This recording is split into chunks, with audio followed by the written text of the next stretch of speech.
Assalamualaikum warahmatullahi wabarakatuh. Kembali lagi di channel YouTube-nya Haikal Munawar dalam segmen Sipop, siaran populer bareng kita Hilya dan juga seperti biasanya kita di sini akan bawain berita-berita yang lagi populer di minggu kali ini. Sebelum kita membahas ataupun membawakan berita-berita itu, kita biasanya akan baca ini chart 3 terbesar ataupun terendah. Di sini kita ada 3 chart buku yang bestseller ya? Ya, yang bestseller. Oke, nih di chart pertama ada buku apa? Yang pertama ada Sebuah Seni Untuk Bersikap Bodoh Amat. Wih, itu sih emang viral banget ya bukunya. Kamu udah baca belum? Aku sih jujur belum ya, cuman ya baca sih beberapa kata-kata dan juga review-reviewnya gitu. Emang keren banget guys bukunya. Nah, ini itu adalah salah satu buku terbestseller di Amerika Serikat. New York ya? Ya, di New York. Terus juga ini tuh udah beberapa kali dicetak ulang gitu. Iya, betul. Terus juga diterjemahkan ke berbagai bahasa. Salah satunya bahasa Indonesia juga ada gitu. Nah, buku ini tuh karya dari Mark Manson. Buku ini tuh terbit tahun 2016, dicetak tahun 2016. Kalau di Indonesia sendiri diterjemahkan di tahun 2018. Iya. Nah, buku ini tuh bergenre self improvement. Iya, jadi ini apa ya, buku-buku buat kita yang selalu insecure atau yang selalu merasa kok aku gini ya. Nah, ini wajib sih dibaca karena buku Seni Bersikap Bodoh Amat ini itu adalah salah satu buku yang bakalan ngejelasin nanti di dalamnya itu bagaimana kita sebagai manusia itu tidak perlu memikirkan hal-hal yang gak harus kita pikirkan, yaitu bersikap bodoh amat gitu, sama hal-hal yang gak perlu kita pentingkan. Jadi ya udah, kalau itu gak menguntungkan untuk kita, buat apa kita pikirin gitu. Nah, sebelumnya buku ini tuh ada atau dilaunchingkan dalam bahasa Inggrisnya dengan judul The Subtle Art of Not Giving a ya gitu. Iya. Nah, di dalam buku ini tuh ada quotes atau kata-kata yang aku kutip nih, yang menurut aku sih ya keren dan juga butuh gitu buat pegangan aku. Apa tuh quotesnya? Nah, di sini tuh dalam hidup ini kita punya kepedulian dalam jumlah yang terbatas. Makanya Anda harus bijaksana dalam menentukan kepedulian Anda. Nah, itu dia ya intinya gitu. Jadi ketika kita mau bersikap bodoh amat bukan berarti kita cuek sama apa yang ada di sekitar kita, tapi kita lebih mempedulikan mana yang harus kita pedulikan, memprioritaskan apa yang harus kita prioritaskan. Jadi dalam buku ini mengajarkan kita itu berhak untuk berbahagia dan juga fokus pada hal-hal yang seharusnya dipedulikan saja gitu. Jadi ini bukunya kayak ngajak kita lebih bijaksana lagi sama kehidupan ini ya. Iya. Oke. Wah, keren banget sih ini bukunya. Oke, kita lanjut ke buku bestseller yang kedua. Judulnya kedua ada apa? Hashtag HT Love Life. HT Love Life. Iya. Ini tuh buku yang berkisah tentang apa? Tentang tetap pengembangan diri sama self improvement. Di dalamnya itu terdapat kata-kata yang bisa membangun diri kita lebih mencintai diri sendiri dan juga kehidupan ini. Jadi ada 2 tema besar sih yang diusung sama penulisnya. Siapa sih penulisnya? Diana. Iya. Nah, Diana ini Diana ini itu mengusung 2 tema, kayak satu tentang kehidupan, life, yang kedua tentang love. Tapi love di sini bukan cuman sekedar love untuk pasangan ya, tapi terhadap cinta kepada semuanya yang ada. Misalkan kita cinta kepada teman, kepada orang tua, jadi nggak melulu harus ke pasangan cintanya. Cinta terhadap lingkungan mungkin. Iya, betul gitu. Jadi Diana ini tuh memfokuskan di buku-bukunya itu quotes gitu. Jadi bukan tulisan panjang, tapi quotes yang membangun kita gitu. Selain ada quotes juga, buku ini itu dibarengi sama ilustrasi-ilustrasi. Iya, gambar-gambar yang menarik ya. Jadi nggak boring gitu kita Iya, bacanya. betul banget. Terus karena di sini penampilan dari buku tersebut berwarna pink ya, sehingga ada orang yang bilang bahwa oh ini tuh bukunya perempuan. Padahal di dalamnya sendiri ini tuh segmentasinya semua orang dapat merasakannya gitu. Oh iya, karena mungkin si penulis ini adalah seorang ini ya fashion blogger bukan sih? Iya, Ya, betul. fashion blogger. Jadi mungkin dia lebih feminis kelihatannya, tapi isi bukunya nggak ke sana gitu. Iya, soalnya memang aku baca juga beberapa cowok yang memang merasakan bahwa hal-hal yang diceritakan dalam buku tersebut memang terjadi pada diri mereka. Gue banget gitu ya Iya, quotes-nya. Jadi, walaupun bukunya warna pink, nggak buat cewek doang. Oke, iya. Gitu. Terus juga ini tuh buku bestseller yang diterjemahkan lebih dari 50 bahasa dong. Wah, Berarti itu bestseller keren banget dong. banget iya. Keren banget bukunya. Dan juga memang karena sudah laris di Indonesia juga diterjemahkan ke bahasa luar negeri juga gitu. karena banyak peminat dari luar negeri juga. Karena ini buku kalau dibaca oh ini gue banget gitu. Kamu Keren sih. Kamu punya quotes gak dari buku ini? Oh ada. Aku nulisin nih. Aku ada satu quotes yang bikin aku, wih, Banget. kayaknya aku kalau punya pasangan harus gini deh. Oh, iya. Nih, jadi quotes itu gini.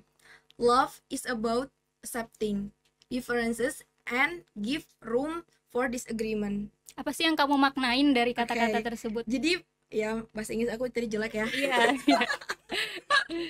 Oke, jadi gini. Jadi kalau kita sedang berhubungan dengan seseorang itu, kita itu harus menerima perbedaan dan memberikan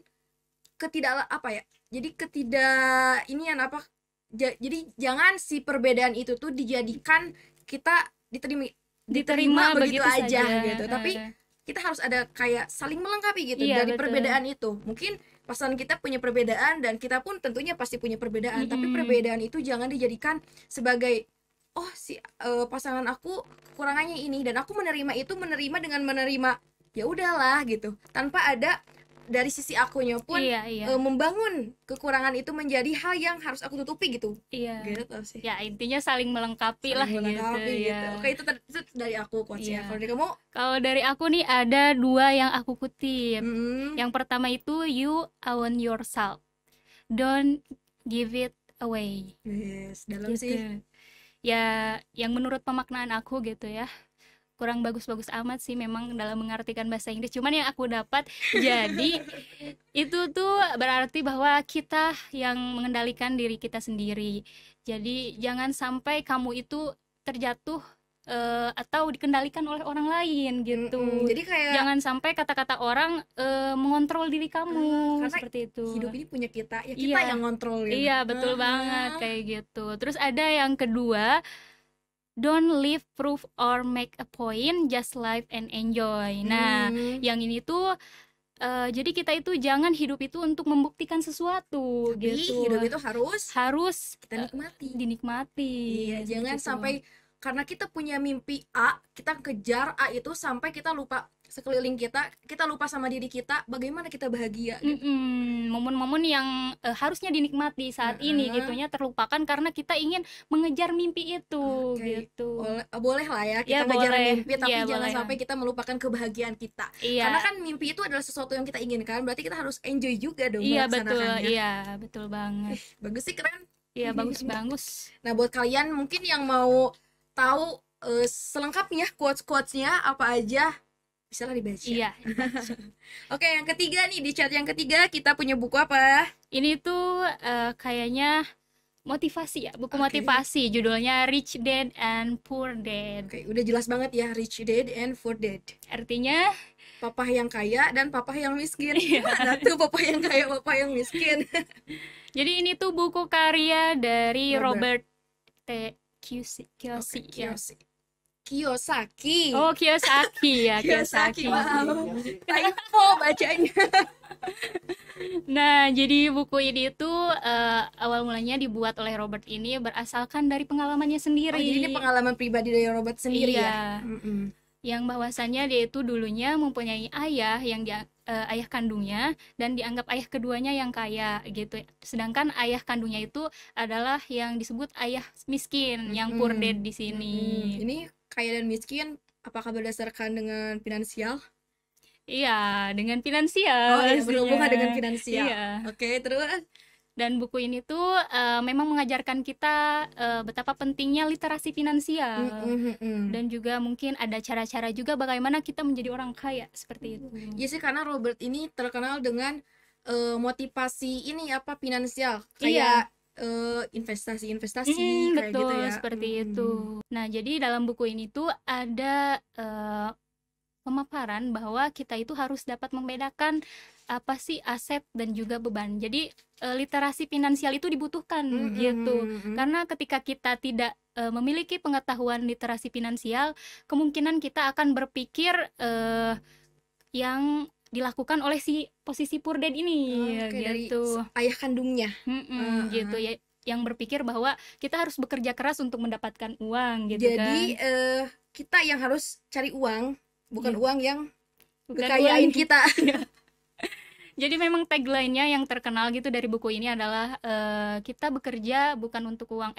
Gimana ya? Kita bekerja bukan untuk uang, tapi uang yang bekerja untuk kita. Ya, seperti Nah, itu. sih miliarder ya yang nggak perlu lagi kerja, cuma tumpang kaki, tidur pun berpenghasilan. Iya. Tapi dari review-review yang aku baca, karena aku memang belum baca, memang menarik banget. Sepertinya sebuah ilmu yang memang untuk menjadikan pondasi gitu kan dalam diri aku itu. Terkait finansial ini ya. Betul. Jadi kita bisa lebih melek juga terkait finansial gitu. Iya. Itu adalah 3 jajaran chart buku yang bestseller versi kita ya. Iya. Oke, nih di Sipop minggu ini juga kita ada beberapa berita yang mau kita sampaikan. Ini beritanya cukup viral juga di media sosial. Pastinya yang menghebohkan jagat netizen Indonesia. Betul banget, bikin netizen ada yang marah-marah juga. Ada pro dan kontra. Ngancem-ngancem nih. Iya. Kita langsung aja ya ke berita yang pertama. Ada tentang pasangan suami istri.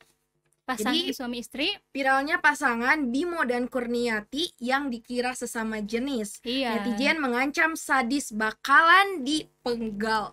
Wah, netizen Indonesia memang dari dulu itu sangat-sangat ekstrim ya, guys. Ekstrim banget. Yo, mau dipenggal. Padahal di sini itu mereka adalah pasangan suami istri yang normal ya. Jadi normal. Bimo itu seorang laki-laki dan Kurniati ini adalah seorang perempuan. Hanya saja si Kurniati ini tuh berpenampilannya tomboy gitu. Dari atas sampai bawah itu cowok banget lah gitu. Iya, dan memang suaranya itu identik dengan suara lelaki gitu. Jadi agak berat gitu ya. Iya, gimana mungkin netizen nggak salah paham. Iya. Tapi mereka memang sekarang tuh udah melangsungkan pernikahan udah 1 tahun. Tapi viral-viralnya saat ini karena memang netizen yang tiba-tiba menjudge gitu, bilang bahwa itu pasangan guys, kalian kalau misalkan ketemu jangan salahin. Sampai ada yang komen gitu, kalau misalkan ketemu di jalan jangan salahin kepala kalian, kepalanya kita penggal, kepalanya menggelinding di jalan apa gitu, pokoknya sadis banget deh kata-katanya. Nah, akibat itu jadi Bimo sama Kurniati ini tuh kemana-mana sampai bawa buku nikah. Iya, kan kayak kita kayak tawanan nih katanya gitu, kemana-mana masa harus bawa buku nikah. Harus dibuktikan nih gitu. Kita udah nikah beneran. Dan juga yang bikin aku kecewa karena di sini ada di Kurniati bilang katanya dia itu sempat mengalami keguguran karena kepikiran terkait omongan netizen yang bilang katanya mau mengecam apalah, dibunuh gitu-gitu kan. Mungkin dia karena kepikiran, stres, akhirnya keguguran. Kasian banget sih ya. Harusnya netizen lebih bijak juga ya. Maksudnya kalau belum tahu fakta yang sebenarnya gak usah kita komen A, B, C, D gitu. Iya, yang ada malah merugikan orang lain. Kan kasian juga ya. Terus juga awal permulaan nih mereka ketemu ya, viral dulu. Viral itu di TikTok kan. Iya betul. Di TikTok mungkin mereka bikin video berdua dan melihatkan kemesraan mereka dan disangkalah sama netizen ini bahwa mereka itu pasangan gay karena penampilannya yang seperti laki-laki. Iya. Aduh. Tapi dikarenakan viralnya ini akhirnya timbul juga cerita masa lalunya terkait PDKT mereka. Agak unik juga ya Iya. pendekatannya. Karena di sini mereka terpaut umur yang jauh ya. Cukup jauh karena waktu itu katanya awal pertemuan itu adalah ketika Kurniati ini masih duduk di bangku SMP. Iya, betul. Dan juga dan Bimo ini posisinya adalah teman dari omnya Kurniati. Iya, betul. Gitu. Jadi waktu itu katanya Kurniati lagi sepedahan Iya, di betul, jalan iya. di komplek itu. Terus Bimo ngeliat lah, itu siapa? Iya. Dia cewek apa cowok? Gitu. Iya, mungkin dari situ daya tariknya. Iya. Dan juga katanya dari Kurniati sendiri dia menerima cintanya dari Bimo ini karena dia 4 tahun gitu kan berjuang untuk mendapatkan hatinya Kurniati. Berarti itu emang gak aba-aba cintanya. Cinta. Oke, jadi gitu guys. Hikmahnya adalah dari pemberitaan ini adalah kalian lebih bijak lagi dalam berkomentar ataupun menilai sesuatu ketika kalian belum mengetahui lebih detail atau lebih dalamnya gitu terhadap suatu pemberitaan atau informasi. Jangan ini mah lihat video dikit yang mengidentifikasi apa, wah itu udah ini itu Iya. gimana Gitu. sih. Oke nih guys, di sibab kedua, berita yang kedua itu ada Dari Garut. dari Garut nih, ibu kota kita, Iya. kota kita. Kemarin ini ya baru kemarin banget Iya, baru Garut kemarin. Garut mengadakan Gebiar Pesona Budaya Garut itu. Jadi acara ini, festival ini diadakan kembali setelah 2 tahun tidak terlaksana gitu. Karena adanya hambatan itu ya, Iya, pandemi COVID-19. Nah, kegiatan ini tuh berlangsung pada kemarin tanggal 4 Juni 2022 yang dimulai pada pukul 15 waktu Indonesia Barat sampai selesai. Jadi malam acaranya, dari sore ke malam. Iya. Nah, acara ini tuh dilaksanakan di lapangan Otto Iskandar Dinata atau biasa kita sering kalau orang Garut itu Manggilnya Alun-alun alun-alun Garut. gitu. Nah, banyak sekali yang berpartisipasi dalam acara festival ini. Hingga sampai ada 100 mahasiswa dan juga siswa siswa. yang ikutan berpartisipasi sebagai penari. Iya, penari.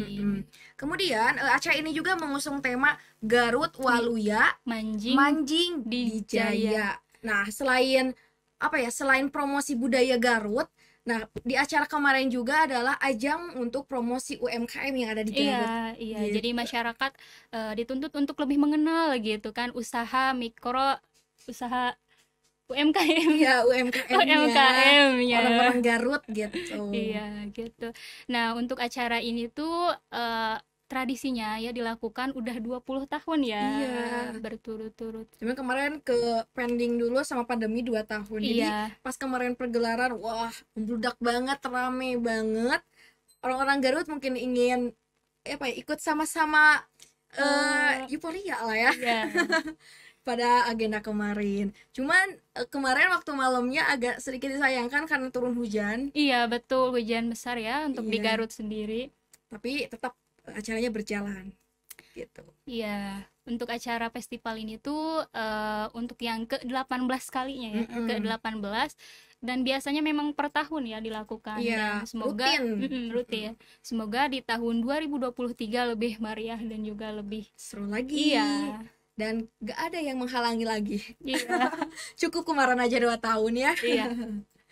Oke guys, di berita yang selanjutnya Sini kita ada punya berita dari mahasiswi dari mahasiswi yang viral juga nih Viral. di TikTok. Karena ini yang viral dari TikTok aja ya. ya rata-rata ya. Iya, betul. Aplikasi itu gimana sih? Ya pokoknya dari aplikasi TikTok itu ada seorang mahasiswa yang curhat pasang kateter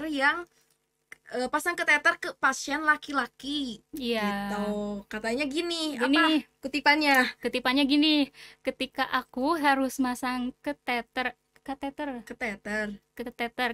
urin untuk pasien cowok, mana udah cakep seumuran lagi gitu Oh my katanya. God.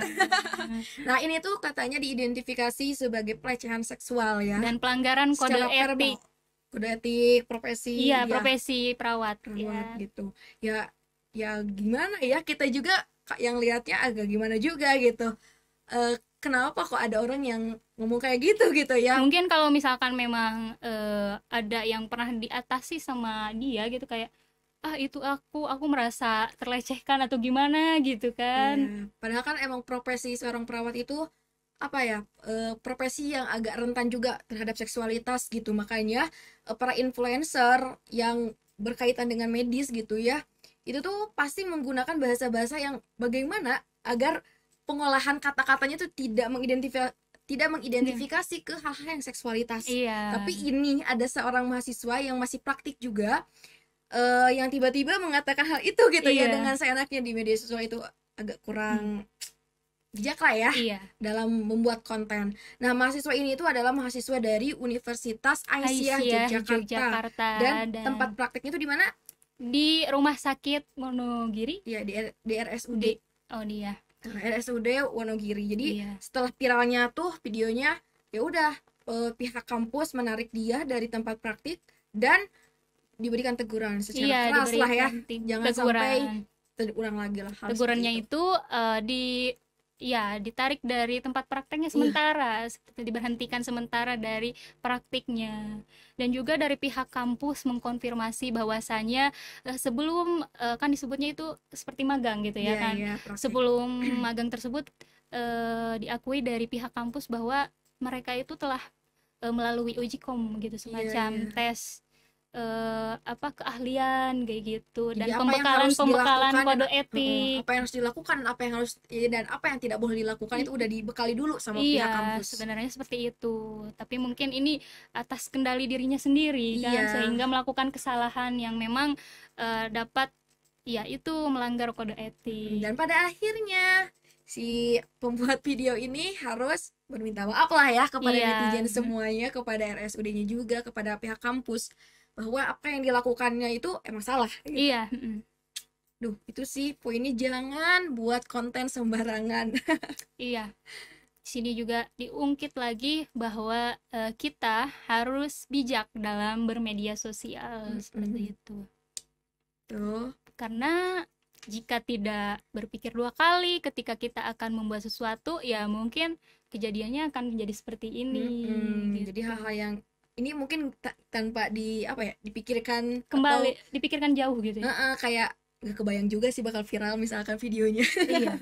Tapi aku sempat lihat ada beberapa klarifikasi dia di komentar video tersebut, bahwasanya tolong ya guys, seperti itu, coba kalian komentar yang positif, karena aku di sini cuma bercanda doang, katanya bilang gitu. Bercandanya jangan segitunya juga sih. Iya.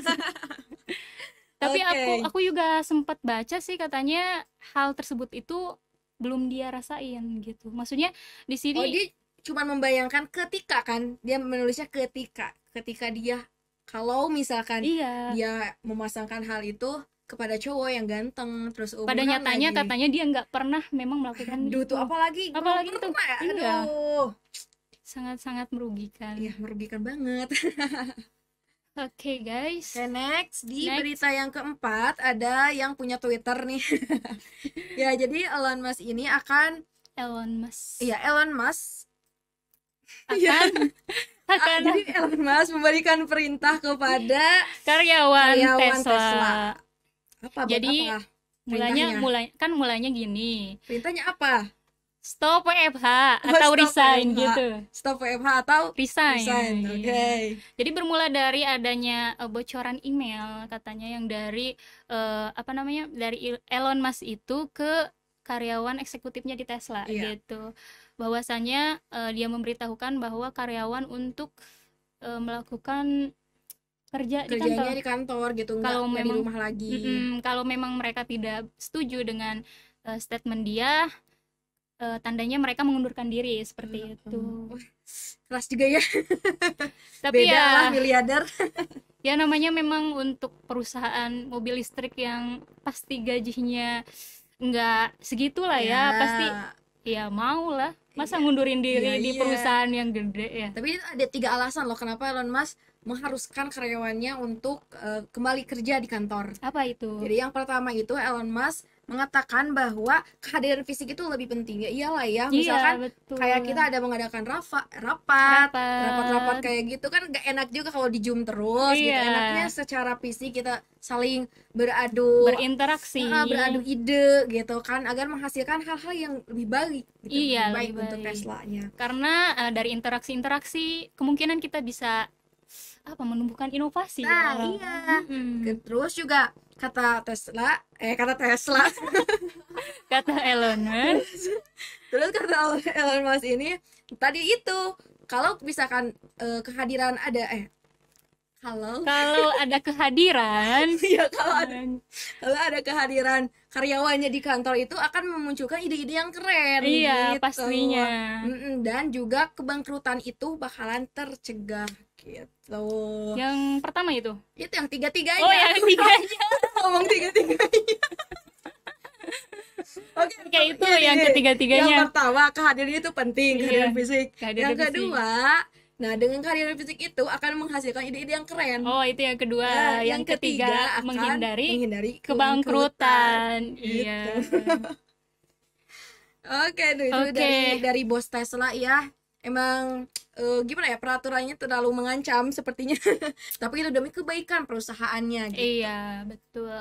Sebagai CEO gitu kan, dia berhak untuk melakukan peraturan atau memberlakukan peraturan untuk menjaga kemajuan perusahaannya. Iyalah. Oke, lanjut di berita yang terakhir. Di sini ada kembali lagi ke Garut. Kabar menyenangkan ya, lumayan menyenangkan bagi para masyarakat Garut yang dapat dipermudahkan dalam administrasi kendaraan. Jadi Polres Garut itu bikin SIM itu makin gampang dengan lewat aplikasi Smart Polantas. Gitu. Smart Polantas. Ini tuh adalah salah satu inovasi yang diupayakan oleh Polres Garut agar masyarakat itu tidak perlu mengantri ketika ingin membuat SIM. Gitu. Kan biasanya kita kalau misalkan mau bikin SIM nih, kita ke Polres dulu, terus ngantri. Itu nunggu antriannya pasti makan waktu banget. Gitu. Nah, biar menghindari hal itu, makanya dibuatlah Smart Polantas ini. Jadi nanti masyarakat kesananya pada saat jam yang udah ditentukan gitu. Iya, betul. Jadi kita hanya perlu untuk mengunduh, kemudian mungkin login dan memohon gitu untuk membuat SIM ataupun memperpanjang SIM, dan tinggal datang ke Polres sesuai waktu yang ditentukan. Nah, aplikasi ini juga udah tersedia di Google Play, di iOS ada gak sih? Di iOS kurang tahu. Iya, pokoknya kita yang punya Google Play ada gitu. Iya, udah kita cek, udah ada. Iya, ada. Dan karena teknologi digital ini bahkan udah banyak 50 pemohon untuk pembuatan SIM katanya per hari gitu. Dan juga perpanjangan SIM 80 sampai 100 orang pemohon. Nah, berarti ini efektif lah ya untuk masyarakat. Juga ini tuh efektif agar tidak ada kasus-kasus pencaloan pembuatan SIM. Iya, betul banget. Gitu kata Polresnya. Iya, kata ketua Polresnya. Siapa itu? Ayo, siapa? Sebenarnya kepala Polres kan ya, AKBP Wirdanto. AKBP Wirdanto. Nah, itu dia guys, kabar dari Garut yang mempermudah masyarakat dalam membuat SIM dan juga memperpanjang SIM. Download aja ya guys. Download. Nah, itu dia 5 informasi ataupun 5 berita yang menurut kita itu menarik ya untuk disinggung di minggu ini. Oke, seperti biasanya kita akan lanjut untuk merekomendasikan sesuatu karena sebelumnya kita bacain chart buku. Jadi kita mau rekomendasiin satu buku dari penulis Garut. Wah, penulis Siapa Garut. Namanya itu Ratna Ayu Budiarti. Nah, iya, Ratna Ayu Budiarti ini adalah seorang penulis yang waktu 2020 itu mengeluarkan buku cerpen dan cermin. Oh, cerita mini. cerita Ya, mini. cerita mini Judul bukunya? yang berjudul Perempuan yang Berhenti Membaca. Perempuan yang berhenti membaca. Jadi buku ini itu berisikan tentang opini-opini perempuan, karakteristik perempuan gitu. Jadi kayak suara dari perempuan lah gitu. Karena di sini penulis merasa bahwa perempuan di sini memiliki pandangan yang berbeda-beda mungkin ya dalam bercerita. Akhirnya beliau membuat suatu kumpulan-kumpulan cerita berdasarkan pandangan beberapa perempuan. Iya betul. Karena kan banyak nih laki-laki yang suka bilang, kok perempuan tuh susah dimengerti. Coba deh baca buku ini biar kalian paham apa yang dimau sama perempuan. Nah, di buku ini tuh kan ada 16 cerpen dan juga cermin ya, cerita mini. Nah, untuk judulnya ini kan Perempuan yang Berhenti Membaca, itu adalah salah satu subjudul ya dari cerpen di dalamnya gitu. Nah, Perempuan yang Berhenti Membaca ini tentunya ya semua cerpen di sini tuh fiksi. Jadi karangan berdasarkan penulis aja. Yang aku baca dari bagian ini adalah ketika seorang wanita yang memang setiap kehidupannya itu sesuai dengan cerita dari novel. Ya, dari apa yang dia baca. Sampai-sampai si perempuan ini berpikir bahwa dia tidak mau lagi membaca karena takut takut apa yang dia baca terjadi kepada dirinya. Kurang lebih seperti itu ceritanya. Kalau menurut kamu yang paling favorit dari cerpen di dalamnya apa? Oke, aku ada satu cerpen yang menurut aku ini ceritanya unik banget karena ada unsur-unsur makanan. Wah, lapar. Makanan itu menggoda selera. Iya. Judulnya itu adalah Warung Padang Tetangga, yang menceritakan tentang seorang perempuan yang kayak berimajinasi atau bergelut dengan pemikirannya bahwa bau dari nasi padang. Ya, dari masakan Padang itu rasanya kok sama ya kayak cinta gitu. Kok bisa gitu? Iya, karena katanya kan dia menceritakan tentang dirinya yang mencium bau masakan Padang. Masakan Padang itu kan dia nggak makan tiap hari, tapi dia udah kenyang, sama aja kayak cinta aja gitu. Kurang lebih kayak nyium gitu baunya sambil makan nasi putih nggak? Kayaknya bisa, iya. Katanya gitu, nggak makan nasi Padangnya, nasi putih aja sama telur, jadi kayak makan nasi Padang. Oke, itu nanti kalian bisa lah baca ya. Ini tuh diterbitkan di Langgam Pustaka, jadi kalian juga bisa langsung ke sana, ke tokonya, atau di Shopee juga ada kok. Kebetulan kita juga bawa guys bukunya. Ayo, walaupun ini ditampilin juga kan tadi sebelumnya di ini ya, Dina Frame. Di frame. Dan ini bukunya direkomendasikan sama kita itu karena kita udah baca. Iya. Enggak kita.